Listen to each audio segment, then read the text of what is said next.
যৌন নির্যাতনের প্রতিবাদে বেসরকারি স্কুলে গেট বন্ধ করে অবস্থান বিক্ষোভ। চলতি সপ্তাহে শুক্রবার মেদিনীপুর শহরের একটি বেসরকারি স্কুলে যৌন নির্যাতনের শিকার হয় প্রথম শ্রেণীর এক ছাত্র। ওই ছাত্রের অভিভাবকের নির্দিষ্ট অভিযোগের ভিত্তিতে তড়িঘড়ি গ্রেপ্তার করা হয় অভিযুক্তকে। তবে এই ঘটনায় এখনো পর্যন্ত স্কুলের পক্ষ থেকে কোনো পদক্ষেপ করা হয়নি।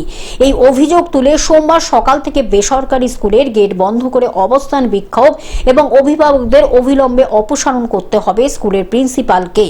দাবি অভিভাবকদের, মেদিনীপুর শহরের নামজাদা বেসরকারি স্কুলের এই ধরনের ঘটনা ঘটলেও কেন স্কুল কর্তৃপক্ষ কোনো পদক্ষেপ করল না, সে বিষয়ে একত্রিতভাবে প্রশ্ন তুলেছেন অভিভাবকরা। বেসরকারি স্কুলের নিরাপত্তা ব্যবস্থা থেকে শুরু করে উপরের কাঠামো যেখানে এত ভালোভাবে রয়েছে, সেখানে এই ধরনের ঘটনা কিভাবে হয়? দেখুন, আমরা এখানে সম্পূর্ণ শান্তিপূর্ণ একটি প্রতিবাদ জানাতে এসেছি এবং এটা গার্জেনদের সাথে প্রিন্সিপাল স্যার এসে বাইরে কথা বললেই ঝামেলাটা মিটে যায়।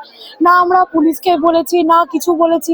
উনি বাইরে এসে শুধু আমাদের সাথে কথা বললেই এবং উনি কি কি পদক্ষেপ নিয়েছেন সেটা আমাদের জানালেই আমরা গার্জেনরা অ্যাসিওর্ড হই। তো সেক্ষেত্রে উনি তো না আসছেন বাইরে, না ন্যূনতম আমাদের সাথে কথা বলার চেষ্টা করছেন, উল্টে উনি পুলিশ ডাকছেন যেন আমরা গার্জেনরা যাদের টাকায় এই স্কুলটা তৈরি সেটা যেন আমরা ক্ষতি করব এমন ভেবে উনি পুলিশ প্রোটেকশন নিয়ে বসে আছেন। মানে ওনার কতটা ভয়!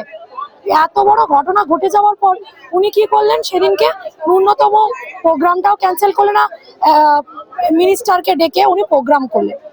তারপরে ন্যূনতম ওনার এইটুকু সিম্প্যাথি নেই যে ফোন করে ভিকটিমের অবস্থা কেমন আছে উনি, না কোনো টিচিং স্টাফ, না নন টিচিং স্টাফ, না ক্লাসের ক্লাস টিচার, কেউ ন্যূনতম কারুর মনে হয়নি যে বাচ্চাটা কেমন আছে সেটা জিজ্ঞাসা করি। পশ্চিম মেদিনীপুর থেকে কল্যাণ মণ্ডলের রিপোর্ট, গ্লোব নিউজ।